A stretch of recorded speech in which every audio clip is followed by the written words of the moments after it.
What is up, everybody? Welcome to the Megidolaon Podcast. For this episode, I'm here with Simply Dad, Gabu, and our guest, the Zekinator.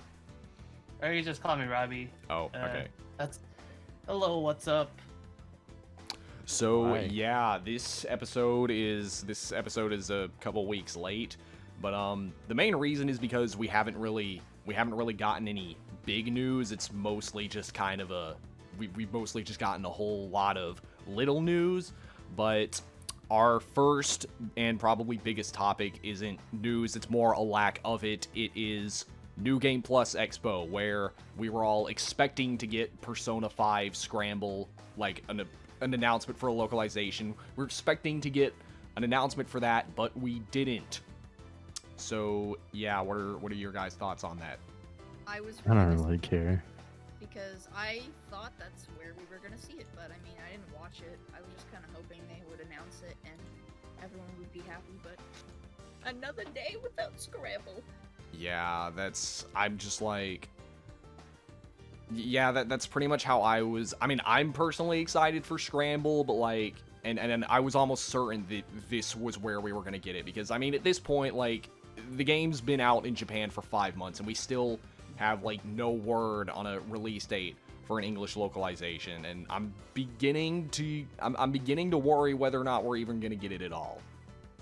Yeah, I mean, I think we are, but I think the worst case scenario with the whole pandemic going on is that we probably won't get an English dub release. If anything, it'll probably be like a Persona Q2 or a Strange Journey Redux situation where it's like we just get text and no English voices, which I'm personally fine with. I'm fine with both the Japanese and English dubs, but I can imagine a good amount of people are probably going to be upset.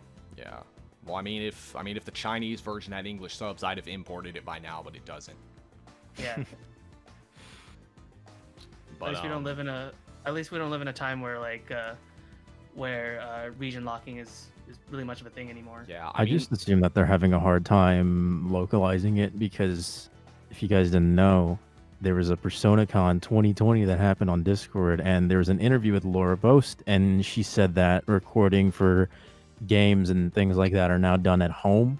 Like everybody has their own personal studio setup and things like that. So I'm assuming for people who don't have that at the ready, or people who don't have like high quality, they said that recording's a lot harder because you usually have somebody to like tell you what you got to do before or like during the session, and then it's, I don't know. She just said there is a lot difficult recording from home now. So I'm assuming if that's what they're doing, then it's going to take a lot longer than expected. I mean, you have to. So it's a lot like how a bridge series for anime is done on YouTube, right? Probably. Yeah, and I imagine because they have to be professional about it, there can't be any background noise, and they have to be using a good mic. Yeah. But yeah. So I'm just kind of disappointed at that. But what they did show, I mean, but actually, before we move on to that, were there any other announcements or showcasings from New Game Plus Expo that stood out to you guys? That stood out. I don't think so. Oh yeah, this game called Persona 4 Golden got released on PC, and everyone got really mad at me because I released this video talking about Persona 4 where I said it's not that bad. Everyone was trying to say that I deliberately planned it and uploaded it 5 minutes after the trailer dropped when I didn't believe that the game was getting released at all. You really caught me there. I'm a big snake, a raptor. My name is Donnie Pasta Boy, and I'm a raptor. Dude, I think they all just know that you have a time machine, or they all have time machines and you just don't know about it. No, I actually just dead ass made a video in 5 minutes after the trailer dropped. It's just so easy. I just started talking. Next thing I know, oh, there's a video right there. 25-minute video made in 5 minutes. Yep. But yeah, there wasn't really anything that stood out to me. But the thing that Atlas did show at New Game Plus Expo was Catherine Full Body on Switch, which I saw the trailer for that, but I didn't watch the gameplay showcasings because that's how little I care about that port. But, I feel like that port was doomed from the start. Like, you look at all the trailers, they specifically just use only the anime cutscenes. They specifically use only things that aren't, like, deliberate gameplay. And then it was really, really, really, really concerning when the only gameplay trailer that they dropped was the one for the Joker DLC, and it used the fucking PS4 footage instead, and it was literally advertised as Catherine Full Body for Switch, and everyone's like, "It's gonna run so great, and it's just gonna sell amazing, and then Atlas will realize that we want Persona on Switch." Like, come on now. Yeah, Catherine Full Body did not sell well on Switch. I mean, at least in Japan, it sold 6.9 thousand copies in its first week, which is even less than the Vita version sold. Yikes. And they haven't, as far as I'm aware, they haven't released the sales figures for the North American and European versions for them, but just like I'm not seeing anybody talk about it, so I imagine they're not doing much better.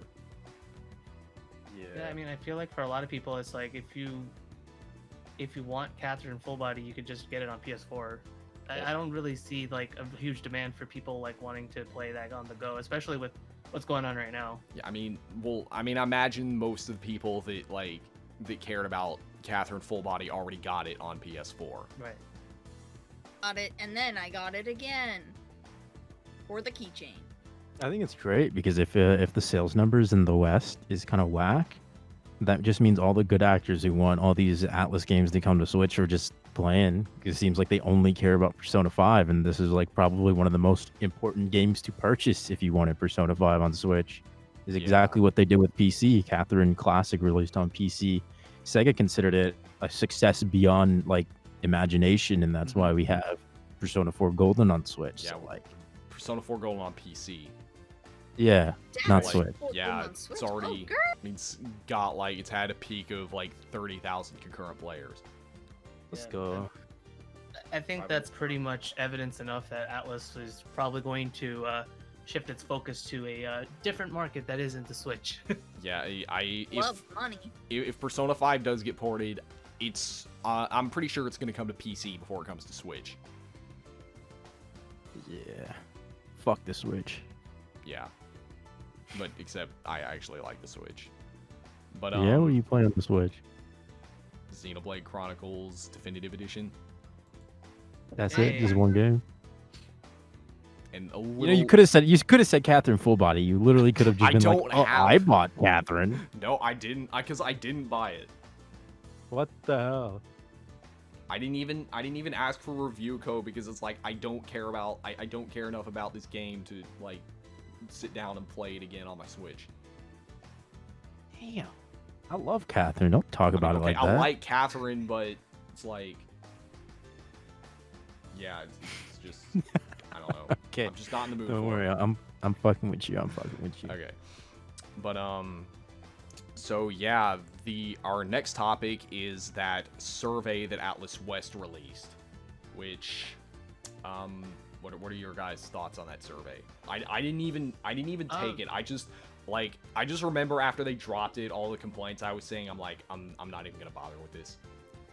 I mean, overall, I think it's pretty cool that they dropped this survey. Like, I guess, you know, Sega/Atlas wants to know more about like what its audience wants, and that's kind of a loaded question when it comes to Atlas and Sega in general, because like for the fan bases that they both have is just all over the place in regards to what it wants. So who knows kind of like what the results are going to end up being, but in regards to them wanting to know more, I think that's pretty cool. I like it when like, you know, game developers or publishers in general like want to know more about what their consumer base wants. Overall, it was pretty good. It was pretty cool. I'm not sure if it was well implemented or not, because it kind of punishes, in my opinion, it punishes you for knowing too much, and I feel like it kind of wastes your time a little bit, because some of those questions were just really weird, especially in context with like specific series. Like there was one that stuck with me specifically, like for Sonic, it's like, if Sonic were to have DLC, would you want to get like items or like power or like something dumb that doesn't apply to Sonic? Like they didn't read through it, which kind of gives me bad vibes with it. But other than that, I like the fact that they're doing it though. I thought it was whack as hell. I mean, like, sure, give more attention to like the Sega properties that people probably want to see, but 90% of them were just arcade shits that like should stay in the arcade. I think it was like House of the Dead, Daytona, and shit like that. I think there was one that was asking for Flicky. And No there was way. like a whole subset of questions. From what I remember, they were asking on a Flicky. Like I don't know if you guys know about Flicky? that game, but it's Oh like, yeah, I played that. Flicky. I played that Yeah. in Sonic Mega Collection. Yeah, it's the one with the little bird and the yellow ducks. Yeah, they had like 5 or 6 questions dedicated to it. It was really weird. So the way it works is that you answer all the questions that ask you, hey, do you know this? Do you know this? Mhm. What's your interest in this? So based on what you ask, it'll ask the same questions. Are you interested in seeing a new thing from this? Would you recommend this to a friend? Where did you hear about this? And would you like in a future game, would you like to see DLC for this?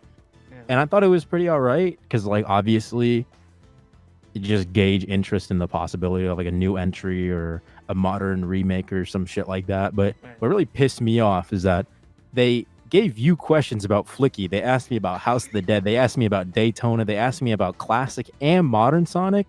Yeah. But, you know, it was advertised as like a thing, you know, and they made it specifically Persona 5 as a franchise, Persona 3, Persona 4, Right, and yeah. Persona Q as a franchise.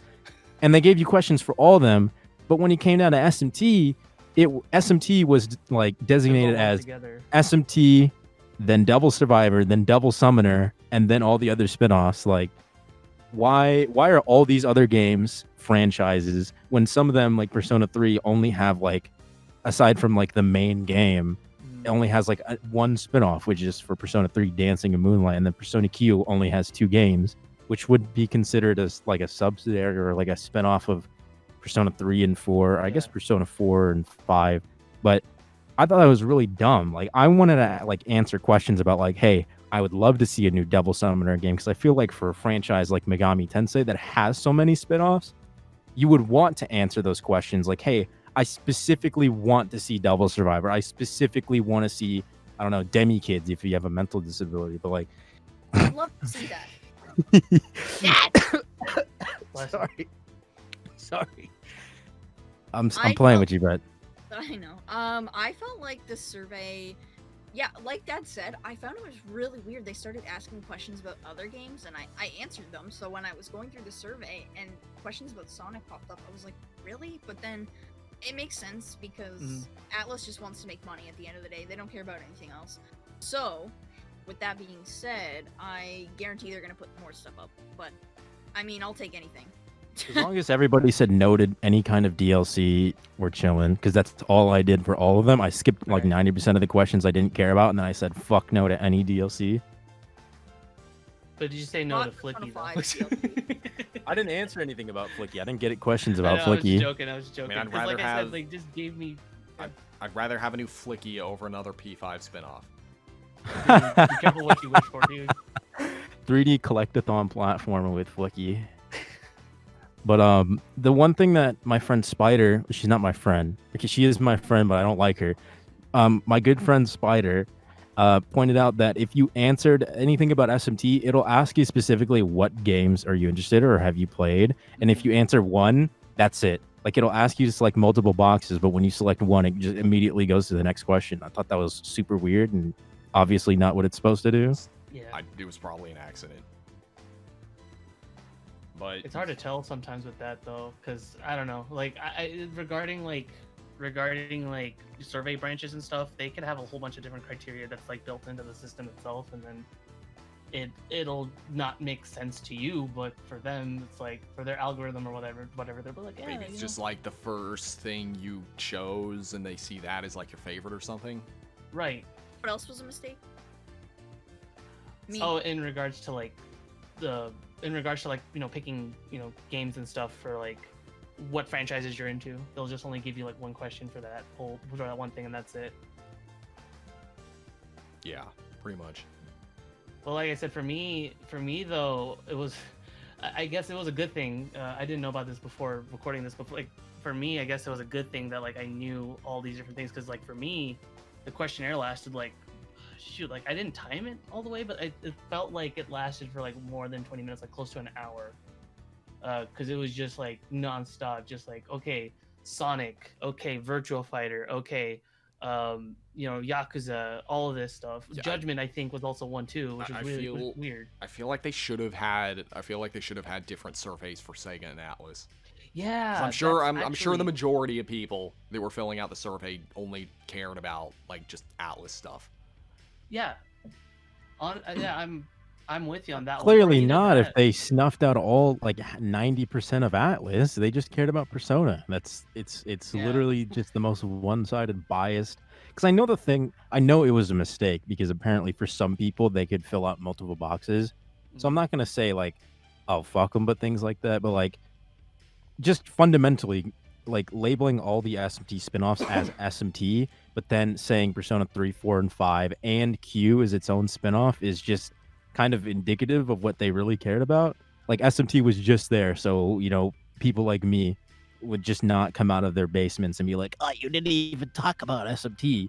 So I feel like they just kind of threw that in out of obligation, but what they really cared about were like the big Sega franchises and then Persona, and that was it. Yeah. And another thing about the survey is that it was only accessible if you were in the United States. I lied and you got debated. Yeah, like if you're in Canada, you couldn't access it. If you're in Europe, you couldn't access it. If you're in Mexico, you couldn't access it. I mean, like Europe especially. Like, isn't that the whole reason they renamed themselves to Atlas West and not Atlas USA? I think it's just kind of, to me, it's just kind of funny because it feels like kind of a leftover of like, during the bygone era of like when Europe would be left out of like anything JRPG related. Yeah, I mean, they've been like, well, I know for a long time, like, they didn't really have like an actual publisher in Europe. I mean, for a while they had Ghostlight, and then they went to Deep Silver. Yeah. I mean, Ghostlight's the reason why we have Lucifer's Call featuring Dante from the Devil May Cry series. Yeah. So we could thank them for that. Yeah, I don't know. It just and another thing is we don't even know like how much they're actually gonna like take into consideration the data that they got from this survey. I mean, because they do this every year. That's the thing. Like, it's kind of like, it's honestly up in the air regarding like how much input is really like important from us. I mean, for all we know, Atlas or Sega or whoever could be like, oh, this is what our consumer base wants. Let's push for that criteria. But then there's also, investors and like, differences in like, development team and like publishers or whatever. So there's like a whole different like mix of things that both Atlas and Sega have to consider when it comes to developing games. So who knows? But like, when has Sega ever actually like listened to their Western fan base? When they made Sonic Mania. Yeah. Okay. That is one thing. Well, okay. Like, not counting Sonic, when have they ever listened to the Western fan base? Exactly. Yeah, that one I can. That one's gonna definitely give me a hard time. But yeah, no, I mean, I 10 years ago, we'd be lucky to even get we'd be lucky to even get games localized. Right. I mean, how long did it take for us to get Phantasy Star Online 2? Right. We barely just got it. Like, what was it, end of last year, something like that? Yeah. And I imagine it was mainly because of Microsoft. Yeah, it's kind of crazy too when you think about it. Like like back in the 90s and 2000s, we used to have problems where like certain games wouldn't get localized or whatever, wouldn't get released out here in the US and just in the West in general. And now we're having issues where now games in Japan aren't even being made or like aren't being a thing at all. So like SMT5, for instance, like we haven't heard from that game in like 3 years or whatever. It's almost been 1,000 days. Yeah. Like, untrue. We've been having a lot of news and interviews about what their image or their idea for the game is. It's just that most people are grumpy and their only form of gaming news is trailers. So if it's not in a trailer, then it's just been gone 1,000 days without SMT5 news. What the heck? Yeah. But yeah. So that's pretty much it about the survey. The next bit of news is the Persona 5, the animation. It's getting a Blu-ray release. So I have a question because I didn't look into this, but is the Persona 5 anime, is it being handled by Aniplex by any chance? Yes. That's why that explains it. That's why it's being sold for $300, but it's actually a deal because normally it'd be $400. Right. Okay, so I have a really toxic relation. I have a hate relationship with. I was gonna say toxic, but I've never really bought anything from Aniplex anyway, so fuck them. But Aniplex in general can suck a dick because they're awful when it comes to releasing stuff on Western territories. This one I can blame Atlas less, but in general, like yeah, this is all Aniplex is doing for like having a spiked up price of $300 for a 24 episode set, just so you can get access to the English dub. Yeah, I mean, which is nonsense. I imagine the majority of people that watch it are probably gonna pirate it. Oh yeah, absolutely. Like I know piracy is kind of like a really big problem with like, you know, the anime industry, but it's like, you know, maybe if you guys didn't sell your stuff for these ridiculous prices, people wouldn't pirate it as often. Yeah. Dude, that's why when Funimation was losing the license to the Full Metal Alchemist series, they were pretty much like giving away like their DVDs, or like their DVD sets and stuff were being sold out by the droves because of the fact that nobody wanted to deal with Aniplex's bullshit once the license transferred over to them. Because yeah, Aniplex is the worst when it comes to that. Yeah. And like, do we even know who the English dub cast is? It's the same. I saw a trailer. They're casting the same people. They Robbie Damon as Akechi and Max Mittelman as Ryuji.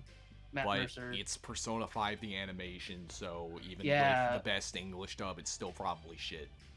Even with the English dub, like again, like the only positives are basically everything that you've seen online in regards to seeing the characters like as kids and stuff. Which obviously if one person basically takes the L and just buys the set and uploads them onto YouTube, then that's pretty much done. Then you don't need to go out to get the set at all.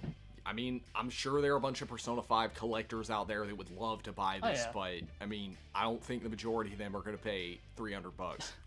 No. Speaking of Persona 5 collectors, what about this gigantic ass Prime 1 Studio P5 Protagonist Joker deluxe version statue that's like $900?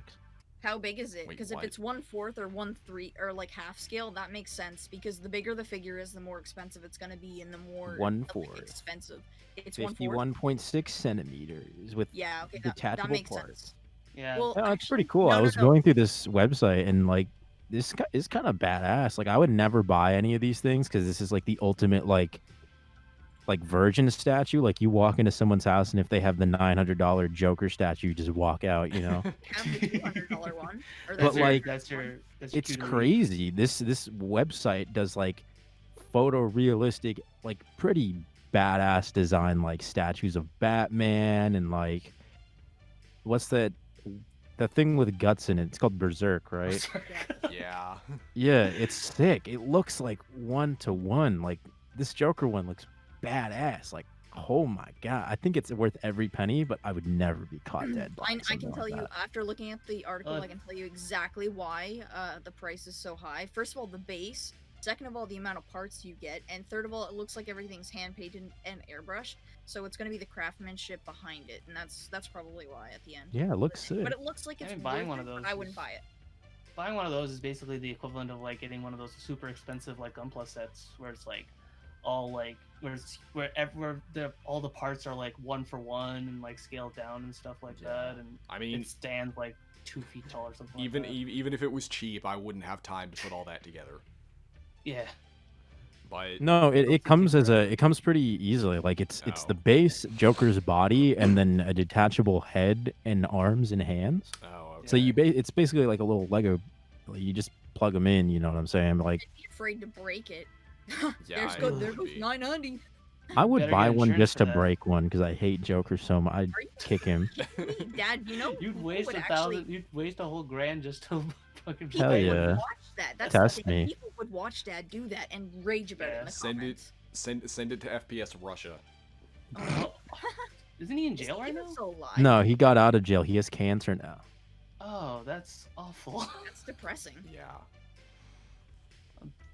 That sucks. Okay, we'll just start your own channel then. FPS Dad. PS cancer. FPS cancer That free. sounds like the most boomer thing out there. But what was I gonna say? It's just like I mean, I'm sure you all have seen like all the quality memes about Persona 5 the animation, and it just Well, actually, so God, I have to. When it comes to, I mean, I don't know about the Blu-ray specifically, but like with a lot of anime, especially with A1 Pictures anime, they have a bad habit of like having broadcast releases look super shit compared to like their Blu-rays. So there might be a chance. I'm not saying this is redeeming the Blu-ray release by any stretch of the means, because this is still a shitty practice.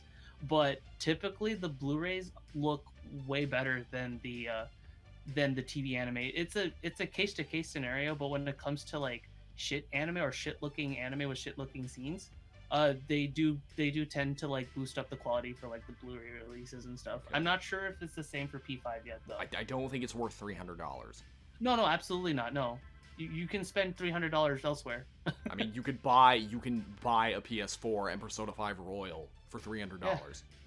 Yeah. There's no point in spending $300 just for a 24 episode set. Yeah, but why play the game when you can just watch it? Again, You it's can like a just Persona go on fan's YouTube dream. and watch it then. Then you'll be a true P5 fan. Exactly. I guess.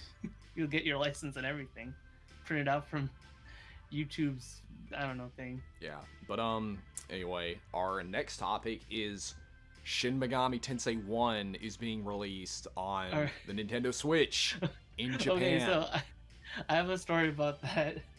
So SMT1, so I started up my Switch, the SNES Online thing, thinking that the game was gonna be out there, and I forgot that it was supposed to be out for Japan and not US. I don't know why I thought that, but when I turned it on, I'm like, why am I getting this wrestling game? Where's SMT1?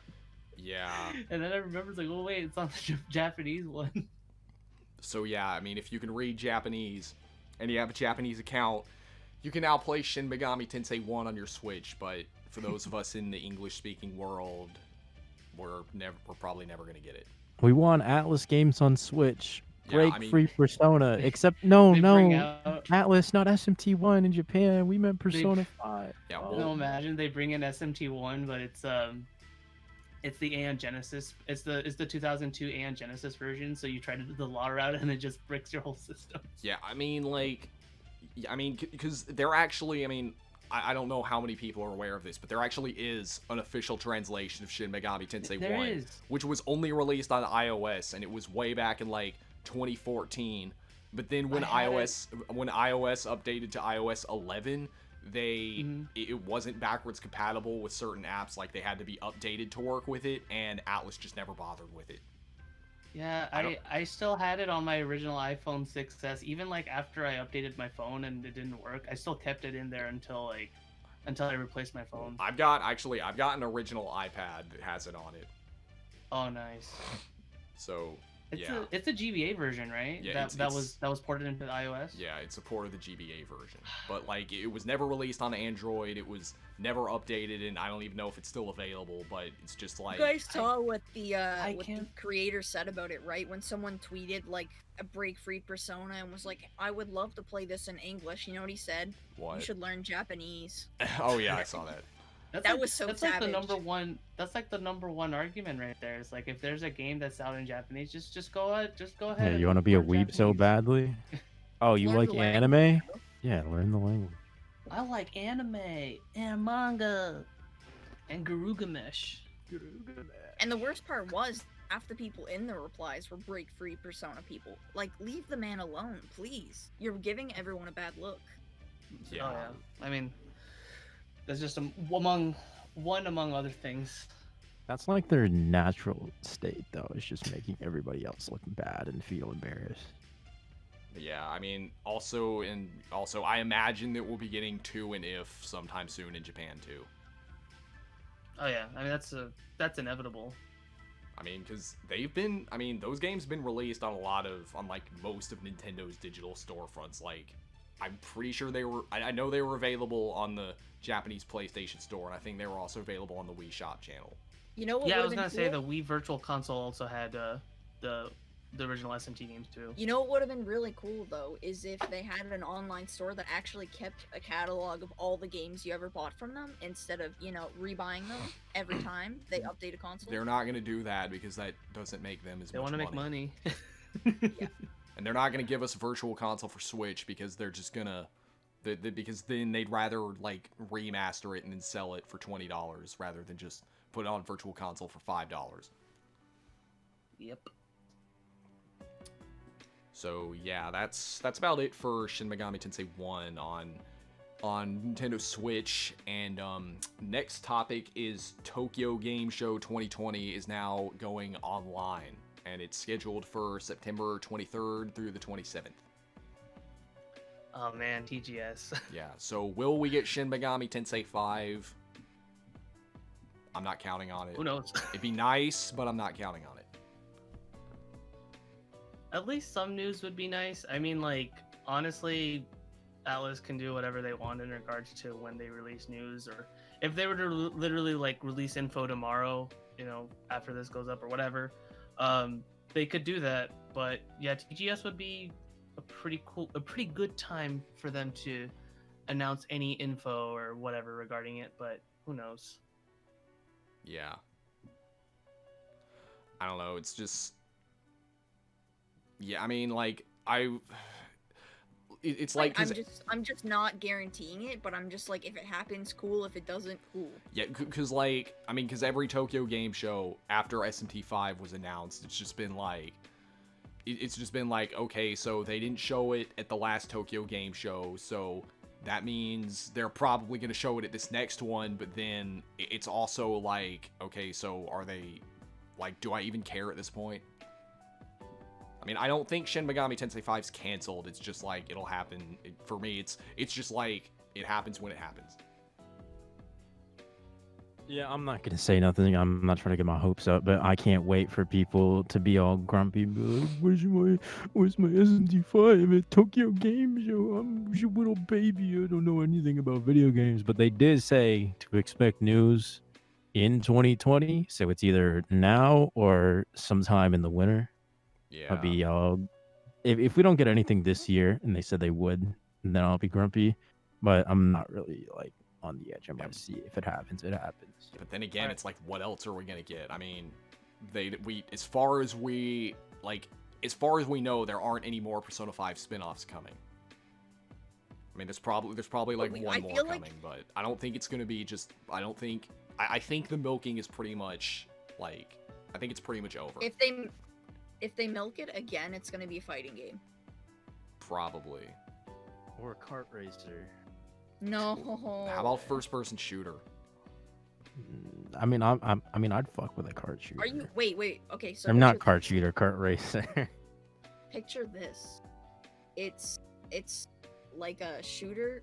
Like, what are those called? Looter shooter game, but all SMT characters and Persona characters. Oh God, please don't be a looter shooter. Fortnite. I know Fortnite, but Persona. I get to kill Futaba. I get to gamble with loot boxes. Yeah. Gamble for skins. Yeah. And they're all random. I mean, as long as just don't have any microtransactions, please. Even though. Oh, it definitely would. Yeah, it probably will. I mean, Alice knows people are gonna be spending hundreds to get their waifu in a swimsuit.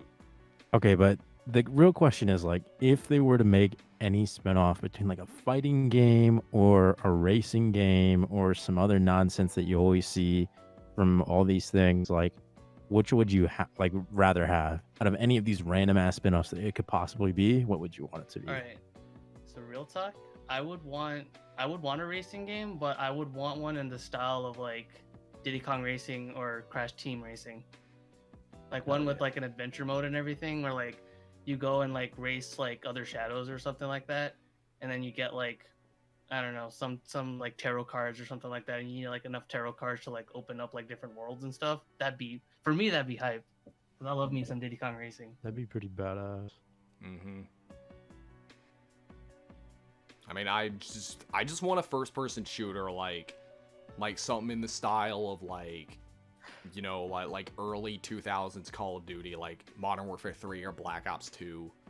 Fucking Joker, the trenches. Probably not gonna work for Persona, but actually, I was thinking like Persona 1 and 5, since like those are the only two Persona games where you could switch between melee and firearms. Like you could have like Persona 1 versus 5 or something. Have Yeah. to be like a team shooter. That'd be great. TF2, but it's Persona 5. Yeah. Oh no, yeah, that would be fun though. So, yeah, that's you guys have anything else to say about Tokyo Game Show? I mean, I feel like maybe they're saving like these things for it, but then like I said, I'm not gonna get my hopes up. Yeah. And our last bit of news is the recently announced Joker Amiibo. So, Yay. yeah, that's... I mean, I do not collect Amiibos. I'm probably gonna buy this one just because it's Joker. But, yeah, that's just my thoughts on it. I already bought it.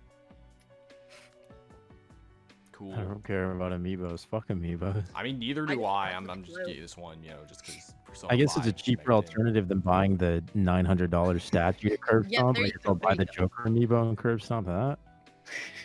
Think about all the kids that just love Joker so much. Smash Bros is their favorite game of all time, and they love Joker, and they just want to have a figure of Joker from Persona and Smash Bros. You know? And I'll buy all of them so they can never have their dream. You know for damn sure there ain't no like 13-year-old kid who's going out of his way to buy a Joker Amiibo. It's all like 30-year-olds who like main him in Smash. Yeah, and it's... That guy, or this guy that I've been seeing, is actually a Joker main, which he told me. I was like, wait, really? I was like, have you played Persona? He's like, no. Did you break up with him? No, he's really cute.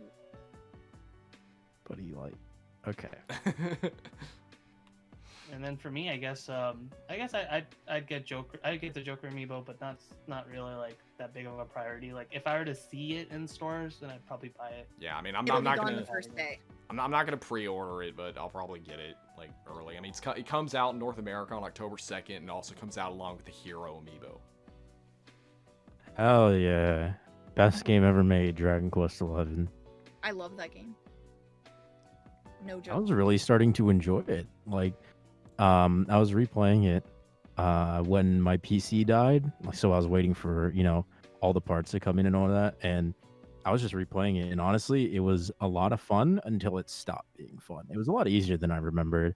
But then the grinding came and, like, you can't really make that easy. Like, it can't go any faster. So, like, Yeah, I you just keep stopped at grinding. the same point. I literally stopped at the same point that I stopped last time. And I beat it. wow, really? The part 3 as well? 3. Oh wait. Oh yeah, because you have to beat it like. Yeah, never mind. No, I only beat it the first time. Damn. Whack. Alright, so yeah, that's about it for news, unless there's something I missed.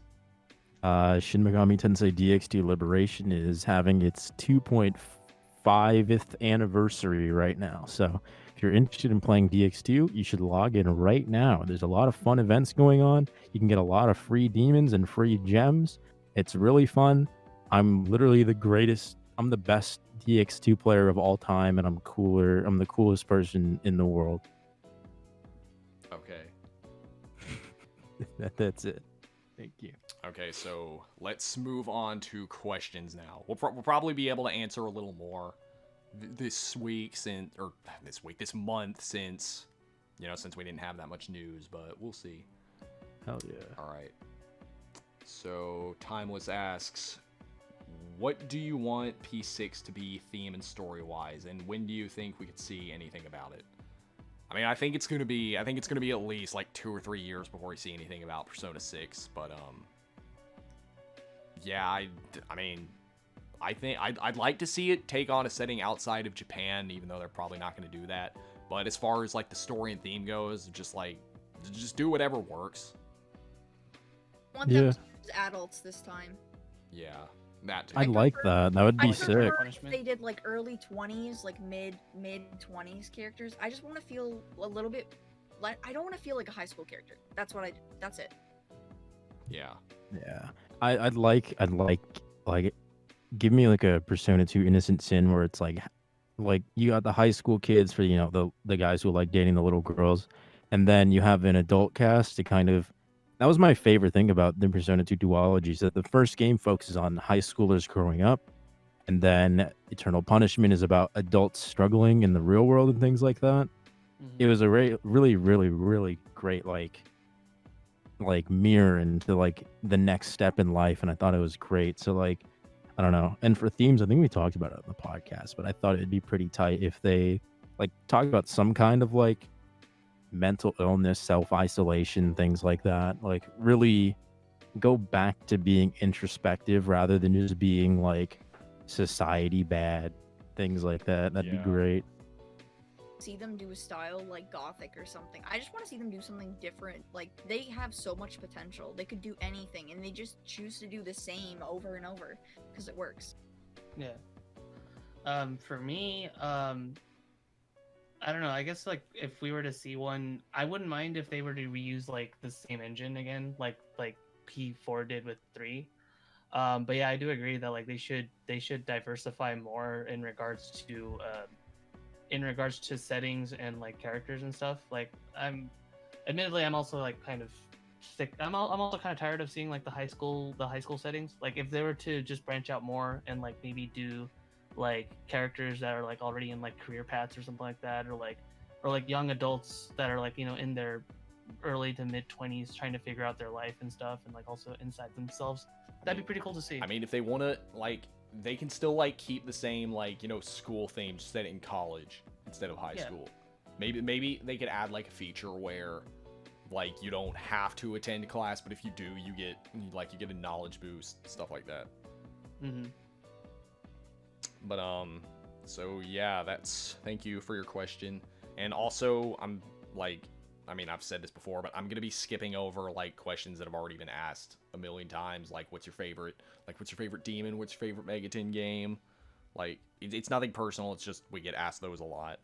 So all right, next question is by Hudler, and he asks, SMT Nocturne but Demi-Fiend is replaced with Kiryu from the Yakuza series. Thoughts? So Yakuza 7. That was so funny. That was the funniest thing I've ever heard in my entire life. Oh my god.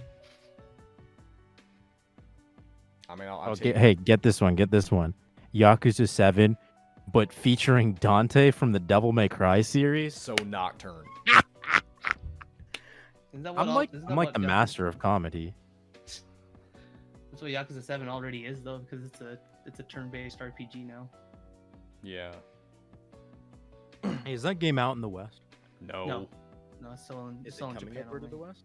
We still don't even know if we're getting it. So okay. I think the Yakuza games are pretty boring, but if that one's good, I might try it. All right. So okay, next question is by Jason Stew, and he says, if you could choose between a new Devil Survivor, a new Devil Summoner, or a new spin-off series to be made, what would it be? I'm gonna say new Devil Survivor. Wonder why. I think Devil Summoner for me, because that game is just so much fun. Soul Hackers is the greatest game ever made.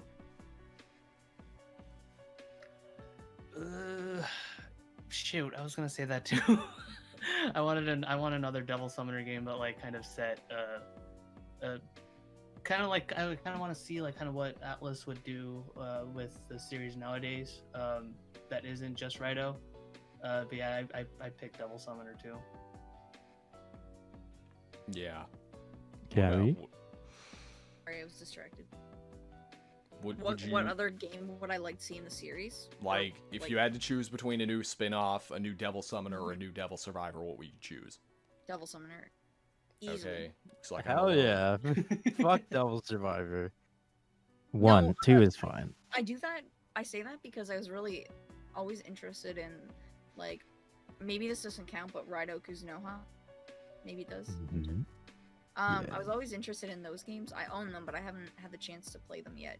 And I really love the old Japanese style within that. So I don't know. I think it'd be cool to see something along that line. Okay.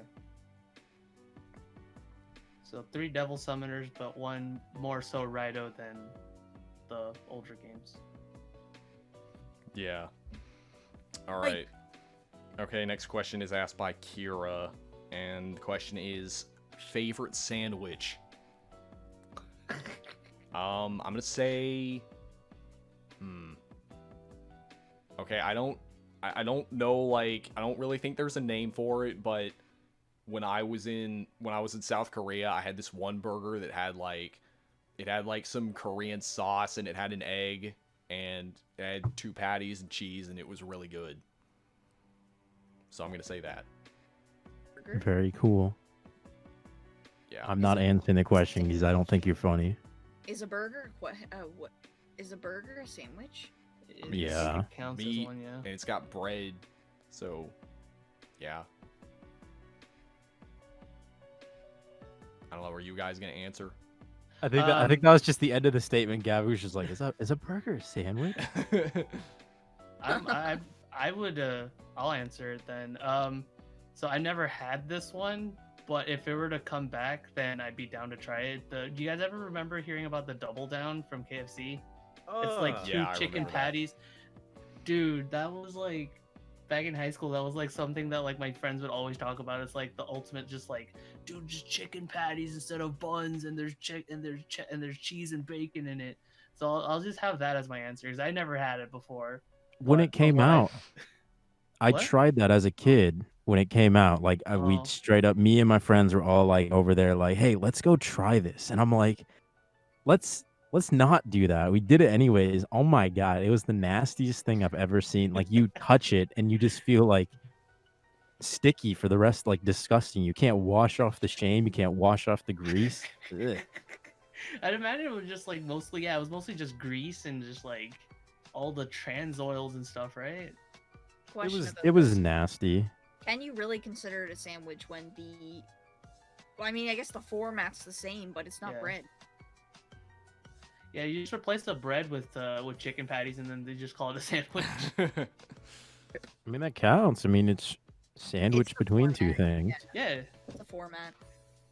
Whatever. You win this round. Okay, next question is asked by something. Okay, his name is something I can't read, but he asks, "You're stuck in the middle of Tokyo, and you can get one person to help you. The others will try to kill you." And he says the people are Ikutsuki, Adachi, and Akechi. Which one will you take? I'll probably go with Akechi. Mm. I'm Adachi going with for me. Adachi just so I could curb stomp fucking Akechi and Akutsuki. Fuck those guys. Like for me, the reason why I'd pick Adachi is because Adachi is so random. Like the reason why he does things is just for the sake of having fun. So like the concept of like just killing everybody else would be exciting to him. So I'd pick Adachi for my answer. Yeah, but what if he kills you? Yeah. Let him That's kill. just part of the experience. I'll I beat his signed up for goddamn it. man. I could Nah, whoop would just let him. every single one of these guys' ass, and they know Akutsuki. I'll look at him in a wrong way, and he'll throw his hip out. He's an old ass dude. Akechi, I'd bash his teeth in, and Adachi, I don't just call him a loser, and he'll like go ape shit. Yeah. No, I'm fine with I'm fine with those results. Exactly. Besides, what's Adachi without the fog machine inside of him? I mean, not spoiling anything, but like, he's nothing without it. That's what made him so scary in the first place. You got to fight 2 bosses at once. Dude, if you think about it, that question right there is just a massive spoiler. It's fine. You can censor me if you want. Like It's the 12 truth. years old. Get over it. Yeah, I mean, To I don't- anyone in the I chat. don't think this I is mean, the comments. first time we've talked about spoilers for Persona 4. Oh damn. Cast. But next question is by Izanagi, and they ask, personal favorite Velvet rooms. Like, he's like actual Velvet room. I'm gonna say, honestly, I kind of like Persona 4's Velvet room. I like how it's a car. Yeah. I got one for you. Okay, take this hot take here, guys. Persona Q2. Ha!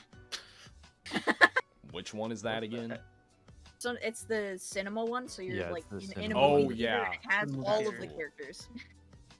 It has like it has all of the Velvet Room characters. That's basically why I chose it. I'm not picking favorite. I think it's Persona 3 for me. Like, it's visually boring, but the fact that it's in an elevator, it's pretty badass. But I also like Persona 2 because you can just walk around and talk to everybody. Yeah. Chill and listen Well, to the piano. there's not really, it's not like an elevator or a car or anything. It's just a room. Yeah, but being able to sit there and like talk to everybody makes it pretty badass, in my opinion.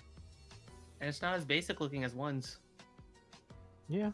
I mean, Igor stands up in one and uses that badass phone, so. Not as basic as Persona 5's. Oh, it's just a prison. That's what I mean. Yeah. Yeah.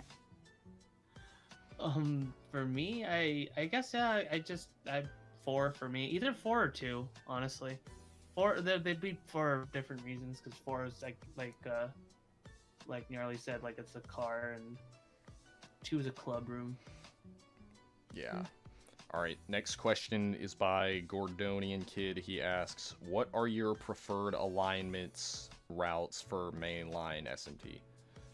Usually, None. in most cases, it's chaos. I don't choose. I hate it when. Ooh, I hate that so much. When I hate it when people go out of their way to DM me or talk to me, or if I'm in a VC, somebody asks me, "Hey, Simply Dad, I better pick up ST4. What route should I go for?" Bitch, play the game the way you want to. That's the whole point. That's the fun of it. Like all your decisions lead up to an ending. Make the decisions how you would like it. Like, what the hell? Why ruin it by specifically? Oh, I'm gonna go for chaos my first route. Like, I agree with Dad No. completely on this one. I I've do my really- own endings and my own different. Yeah. Well, I mean, different that's answers. what I do too, but usually the one I end up going with is chaos. Yeah, I'm really glad that you brought that up. Yeah, because I'm the same way too. Because usually, if it's like my first playthrough of like any given game, I'll just kind of like let my decisions go for me, and like most of the time, I end up with law. I on like second playthroughs and stuff, and like or like I guess my preferred ending, quote unquote, is neutral because those are typically like you get access to the most demons and like you get the most bosses, and I guess it's the happy ending. But the ones that I typically end up with because of like the answers to questions that I end up answering is law. yeah, that's the only thing I don't like about Strange Journey because it shows you what your alignment is the entire game. Well, SMT 1 and 2 also because your cursor moves left and right on the overworld. Yeah, but you'd have to know that to like know that. I If guess that so. makes sense.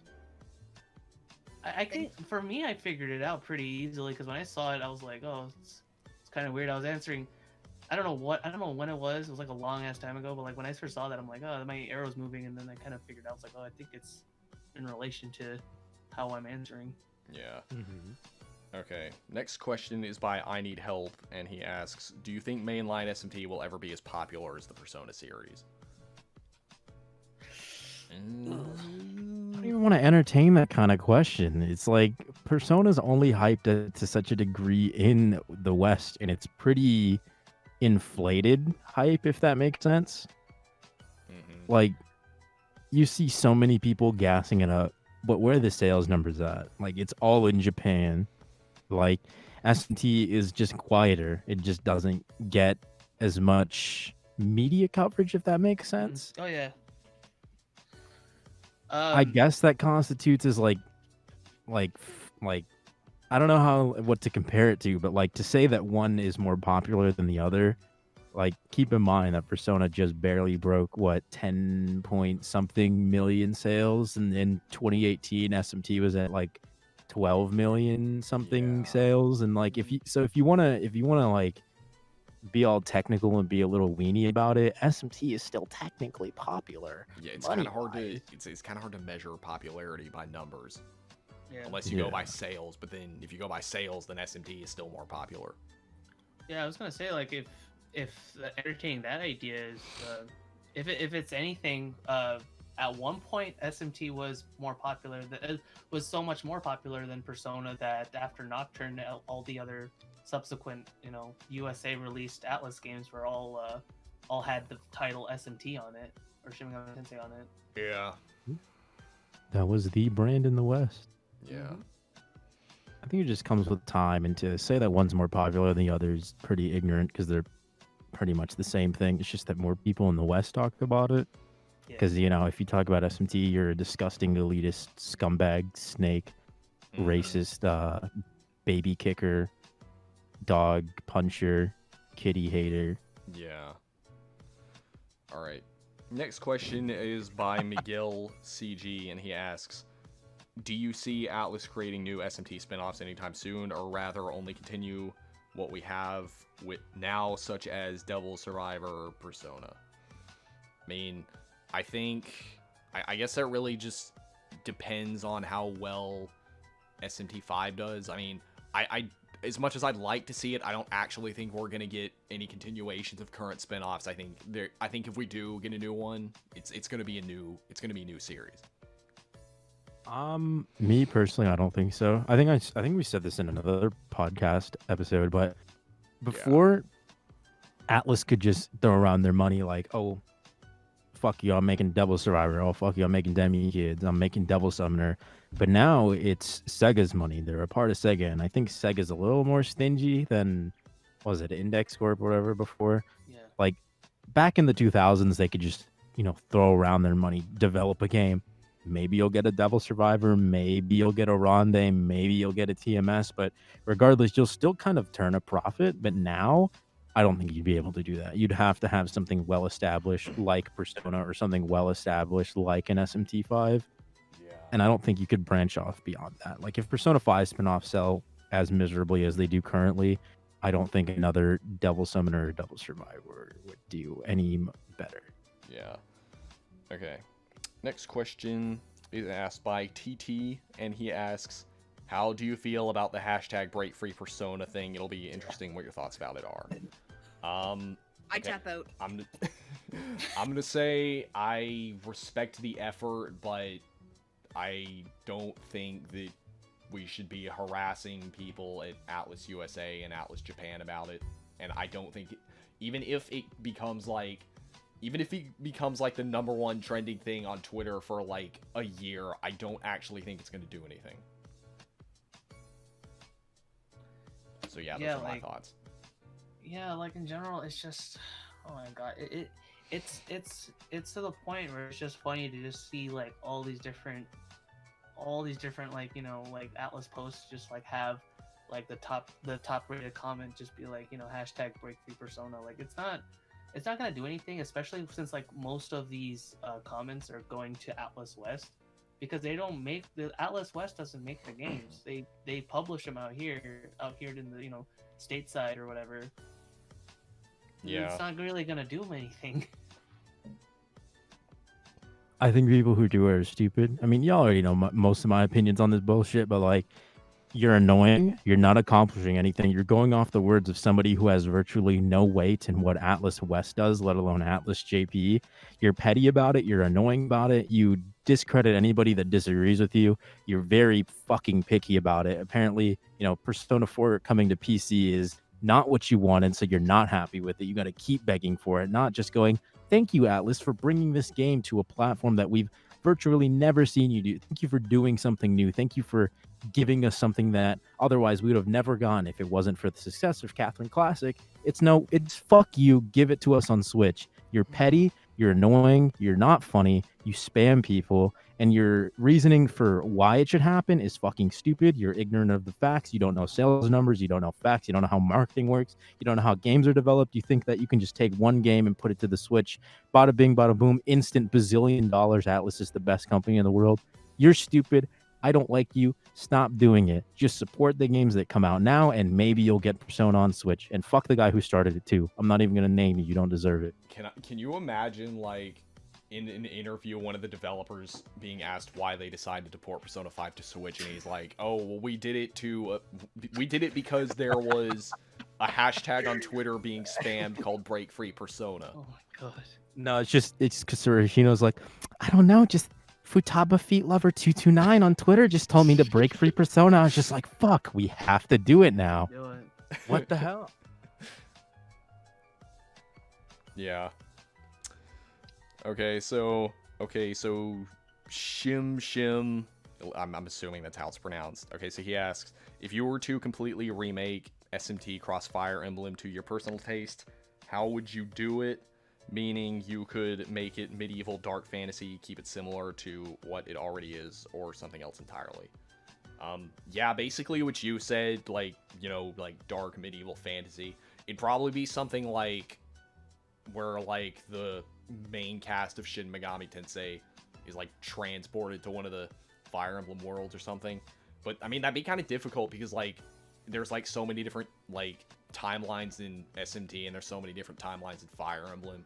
It'd be kind of difficult to do, but That's what I would try to do with it. For me, I would love to see the original concept for as to why this crossover even happened, become actualized. Because from what I remember reading up on, it was that Intelligent Systems wanted to make a Fire Emblem game that was more contemporary based, and that's the reason why they went to Atlas to make it. Since most of their RPGs, Atlas's RPGs are all like in a modern Tokyo setting. They went to them to collaborate with in order to make SMT Cross Fire Emblem into a thing. So what I feel like what I would want to see if it was to be redone is to basically have that whole idea realized. I mean, I guess if you think about it, it would just be Advance Wars, but just developed by Atlas. But that'd be cool. That'd be cool to see that. Wasn't Awakening originally planned to have a futuristic setting, but then they scrapped it because of fan backlash? Yes, there were talks. I remember reading this. There were talks that Fire Emblem Awakening was either going to be set in contemporary Japan or in Mars. I like to see either of those. I mean, because like we've been getting. I'm not that big a Fire Emblem fan, but I don't have to be a fan to know that it's pretty much the same, like, medieval fantasy setting every game. Yeah. I'd like to see a game that's, like, maybe not future, but maybe something like World War I, because then they could, like, I guess they could keep the whole fantasy aspect, but it would also be, like, a little more evolved. But that's just my opinion. It'd be like fantasy. I can see it being like fantasy Advance Wars, where it's like instead of using like traditional infantry that you see in Advance Wars, they actually have like names and stuff like in Fire Emblem, but they just use like a hybrid of technology and magic. Yeah, that'd be cool, like Final Fantasy VI sort of.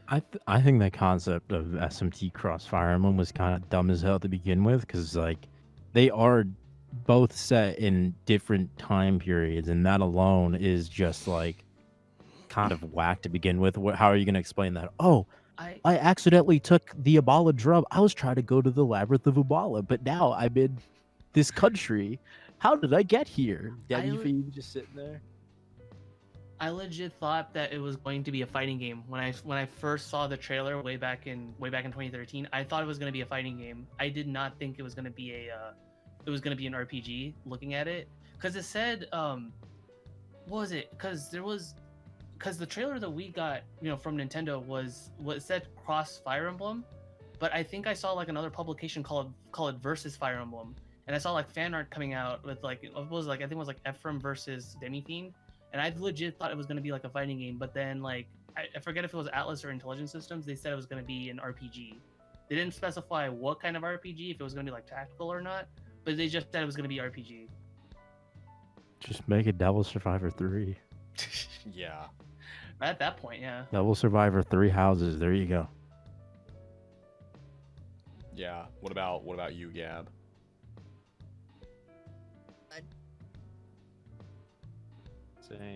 Same. Okay. All right. Next question is by TJC0122, and he asks, "What skills do you find yourselves using the least in Megaton game?" I find a lot of people talk about favorite skills, but not of least favorite. I don't think I've ever used Silent Prayer. I don't think I've ever used that either. Yeah, because like in Shin Megami, or I know in Strange Journey, like it gets your health down to 1 and it maxed out all your stats, but then in 4, it's basically, it does the same thing, except it only uses Luster Candy once, and it's just on you, so it's like, why would I ever use that? No, Silent Prayer in 4 just removes all buffs and debuffs and status ailments from everybody. Oh, I mean, not Silent Prayer, Blood Ritual. You mean, yeah. Yeah. Like, I can't think of a situation where I'm ever going to use that. For me, I think... Oh, you go. Okay. For me, I would say Rakarmdra, because it's like, even in like games where if the user were to die, it doesn't lead to a game over, because Rakarmdra is like basically useless in Persona 3 and 4 if the main character, with the main character, because main character dies, game over. But in general, like I never see myself have like with a demon on ever use Recharmdra. Like if I were to revive everybody, I would just like use my items or use like Samurai Karma or something like that. Like I never use Recharmdra. Yeah. I think pretty much anything that like either kills you or gets your HP down to 1, I would never use. Yeah, y'all are missing out though. In DX2, moves like Silent Prayer are like essential. Like in the PvP, you know, ailments are a big thing Yeah. in PvP. Like you can run any kind of different teams. My Asher comes with Null Bind and Null Charms. She can't get like inflicted by these 2 ailments. And then she has Silent Prayer, which helps so much because if my Masakato gets charmed or bound, or if my mod or my cert get inflicted, I'm screwed. So that move is like it's the GOAT. Like Loki, it has nothing to do with buffs in that game. It's literally all just ailments. It removes all positive and negative effects from you and the party or the enemy party, and especially Recharmdra. Oh my god, Recharmdra is so good in that game. I don't It think, doesn't go through endures. I don't think I've ever used Silent Prayer either, to be honest. I know Lilith uses it in SMT4. Like that's a Yeah, move like, that she I mean, has. I've Yeah. seen bosses use it, but I've never used it myself. Yeah, I was gonna say like outside of DX2, never use it ever. I think just status ailment things in general I don't use. Like I think the only time I'd ever do it is like if it was an Armory to shower or some shit like that. I used the bind ailment in SMT4 because then you use the fundraise app and you can get a whole bunch of money. I've actually never used those before. I've like never like Oh, you're installed missing them out. before. Oh, they're fun. And the dialogue is pretty funny. Yeah. But yeah, other than that, yeah, those are the only like useless skills off the top of my head. Ailments in Persona games are pretty worthless too. Yeah, t- I agreed. Oh, taunt. I don't think I've ever used taunt. I use taunt all the damn time, especially in Nocturne. My god. It's great. Like you use like War Cry and then taunt. It's basically just, you know, -2 Well, and it neutralizes the attack buff. well, I mean, okay, well in Nocturne there's no acid breath, so I mean taunt is your only option, but in SMT4 or in SMT4 and Strange Journey, I'm like I'll just use acid breath. It's basically the same thing, but it doesn't give them the attack boost. Yeah. I when we were doing our No Fusion run last December, I used taunt a lot, especially on Minotaur and Medusa. It was so bad, but the plus sides were better than the downsides because no fusion in that game, especially when I was super low level, unlike you who grinded like a baby. Like I was either gonna die in one turn or not, anyways. So might as well just make it the same exact thing except just faster. Yeah. Okay, so next question is by Ghostwind. He asks, if there's a chance for Persona 5 Arena to ever be made at the end of P5's lifespan, what would be the things you would be hoping for it? I guess just for it to be good and not a reskin of Arena Ultimax. I mean, that's not to say Arena Ultimax is bad, but it's just like I just don't want to see another. I just don't want to see another Arc System Works like Acid Flip or reskin or whatever. You know it's gonna be that, right? If they may ever make one, it's just gonna feature Persona 4 characters. You mean Persona 5 characters? No, I mean, you know how Persona 4 Oh, Arena yeah, featured okay, yeah, Persona 3 definitely. characters. Mm-hmm. Yeah. I mean, I don't really care. I like, it's kind of like a hot take, but I don't really like Arc System Work games. Like, I hate anime fighters in general. I feel like they're way too technical for me, and they can't be enjoyed very much casually. I mean, Like, I tried. I mean, I would say make it more like Mortal Kombat, but they're never gonna do that, Hate Mortal Kombat. bro. I would personally, if they were to make a P5 Arena, I would personally want it to play more like more like JoJo Heritage of the Future, the Capcom developed JoJo fighting game from '99. That would be cool because like the mechanics behind those games, I feel like would translate really well with Persona 5 or 4. Yeah. Yeah. Brief second here, guys. Okay, so let's see. A random stranger asks, if you had to pick one Persona user to represent the series, who would you pick? I'll tell you who I would pick. That would be Tatsuya, but I'm pretty sure I'm pretty sure the character that does represent the entire series is Joker. Yeah, maybe. I think. I don't know. Like, thinking about it realistically, because Persona has so many protagonists, I think either Narukami, because he's definitely, without a doubt, the most popular one, since they keep reusing his dumbass. But, like, I don't know. I think for me personally, it'd definitely be Naoya from Persona 1, because he's just a badass. Look at him. Well, he's the OG protagonist. He has an earring. So question was that question, was it did they say protagonist, or could it be any like Persona user? Oh wait, character? okay, he said Persona user. Okay, so this might be cheating a little, but could I pick Igor? Well, Igor doesn't use personas. We don't know that. Actually, Philemon, I guess. Philemon doesn't use yeah. them either. He created them. Can He use created them. everything. I don't think he can, unless you shit. count like Hitler then. Hitler. Yeah, Hitler is a Persona I'm throwing user. names. technically, I'm just yeah, throwing you got names. it. Choose not. And Guido- he's the most popular Persona character. It's the most, you mean the most powerful? Powerful and popular because everybody knows Hitler. Yeah, pretty much. I mean, I guess I'd probably say if not Narukami, then probably Elizabeth or Margaret. That's fair. Yeah. Everybody likes them, and they use personas. Yeah. Okay, so the next question's by Summoner Zod. He asks, if you play DX2, what series would you like to see featured as a crossover with them? I'm the wrong Fire person to Emblem? ask. Definitely not Fire Emblem. Fuck Okay, no. that. No. Realistically, I'd probably choose probably say Shadow Hearts. I don't play mobile games, period, or gacha games at all. Yeah, me neither. But okay, so probably not Fire Emblem, but Shining Force, since that's Sega's other RPG series that has a fan base, albeit not a big one, but that'd be pretty cool to see, I guess. Plus it's like, again, Shining Force was basically Nintendo's answer to Sega's answer to Fire Emblem, so that'd be pretty cool to see. I think when the game starts dying, I feel like they'll be really, really, really desperate and start doing collabs with like SMT, maybe Persona, like maybe they'll invite them, but I think when the game starts dying, they'll definitely start doing like, oh, you can summon Demi-Fiend from the summoning portal. I think that's probably it. Kind of keep it self-contained, because I don't know no anime or no other mobile games. I'm kind of just like, the most I know about anime is Dragon Ball Z, Yu-Gi-Oh, and Persona. That's about it. I thought you were gonna say Yu Yu Hakusho for a second there. I think I know what that is. He's not cool Okay. enough. All right, so okay, we're approaching the hour and 15-minute mark, so I think we'll do one more question. Make it a good one.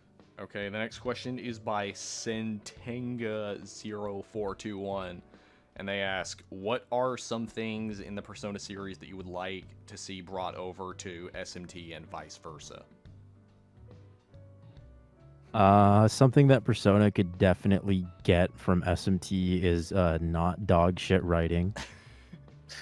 That would be really good. You know, a plot that makes sense and has meaningful character moments, and having them develop with the plot. They could take it from, Digital Devil Saga or Strange Journey. And I think, Persona could definitely give SMT. Anyways, Gnarly, what do you think? I was gonna say, like, maybe some kind of alignment system. Like, I'm not saying bring over the Law, Chaos, and Neutral alignment system from mainline, but something like it. Something that, like, based on your choices, it would give you some kind of alignment, and based on what your alignment is, that'll affect how you interact with other characters. Like a light or dark ending, depending on your character choices, meaning that they actually matter. Yes. In yeah, Persona basically. games. Yeah. Speaking of, just to go off on a little tangent, our friend Nikki from the Fifth Kalpa is actually doing that in her SMT fan game. She's doing, like, your decisions not only apply to Law or Neutral or Chaos, but it's also like a light and dark thing, I think that'd be pretty badass. Kind of yeah. like if you act like a unfunny piece of shit the entire game, at least like a bad ending, or like it could affect your relationships and make your like partners not want to like help you out or some shit. That'd be pretty badass. Yeah. Yeah. And as for and as for vice versa, actually, I'm gonna need some time to think about that. You mind if I answer on my end? Yeah, go ahead. So I guess if for SMT to bring to Persona, actually wait, no, for Persona to bring to SMT, I like the combat UI a lot. Like, I think like ditching menus in favor of like putting most everything on face buttons and just a controller in general was a pretty cool idea. I think SMT could also implement it well. And for SMT for SMT to bring to Persona, I don't know. I kind of want to see the lunar phase system come back from Persona 1. I think when implemented well, I feel like it's a really cool mechanic, and I would love to see it come back in the Persona games, like similar to how Persona 1 had it. Yeah, Persona It would 3 give had the it. game more of a challenge. Well, three was mostly based off the calendars, though. That Well, wasn't, yeah, like, but legit lunar phase. it affected certain things in Tartarus. Like if you go during a new moon, true. then it would increase like you get special floors more often and stuff like that. Yeah, that's true. Nice. Oh, I was jokingly gonna also say like bring Magnetite to Persona. Oh my It's god. like I want them It's to like when you add run better out. character designs in the end. If they could take anything from SMT, SMT had really original character designs, and I don't know, I just really like that about it. That would mean that we'd probably have to bring Kazuma Kaneko back to do Persona. Yeah. Yeah, Soejima is not that bad. I feel like Soejima has a really good sense of fashion. Mm. Like that's Oh my something God, I think Fashion is what he's good at.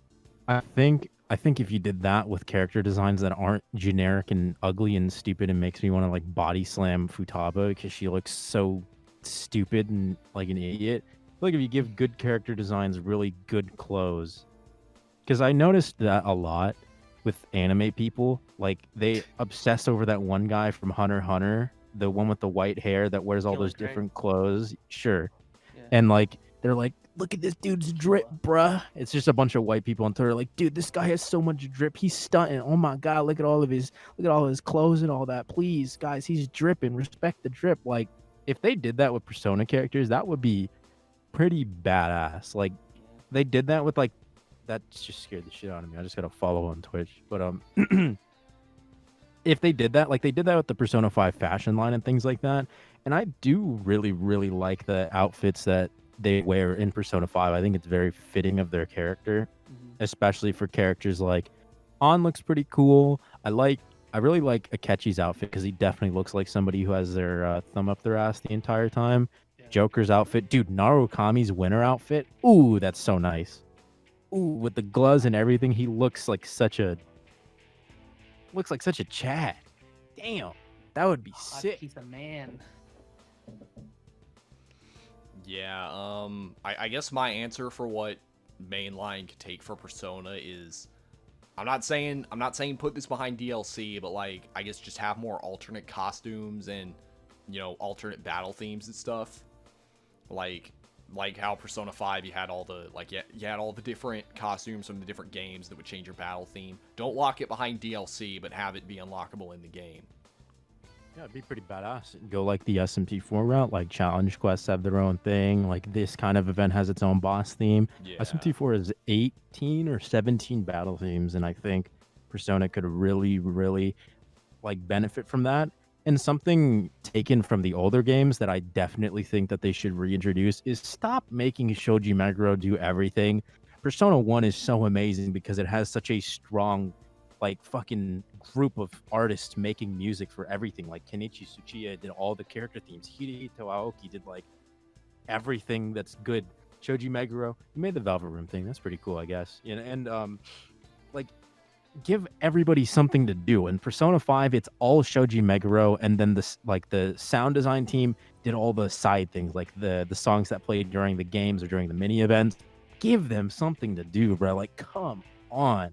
They're so amazing, and just restrict them to these little side songs while Shoji Meguro with his burnt out ass is making like 100 songs on his own.